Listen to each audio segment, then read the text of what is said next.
In today's video, I'm going to teach you about ClickUp teams, what they are used for, and how to set them up. If managing projects and collaborating with your team efficiently is something you strive for, then setting up your ClickUp teams properly is essential. ClickUp, known as the Everything app for work, offers great flexibility and control in organizing your workspace and projects.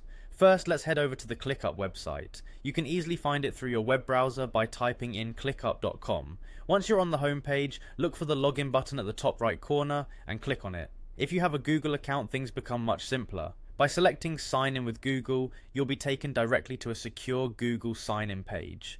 Here, you just need to pick the account you want to use. It's a straightforward process and keeps things secure by leveraging your Google credentials. After logging in, keep an eye out for your profile, which is conveniently located at the top left of the ClickUp interface. Clicking on your profile allows you to access various settings. Now, let's move on to the settings themselves, which you'll find once you click on your profile. This section is where a lot of customization happens, so it's quite a handy place to get familiar with.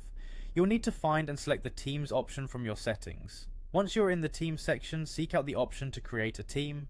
It's your go-to action to start organizing your workspace effectively. After clicking on Create a Team, you'll be prompted to name your new team. Choose a name that best represents the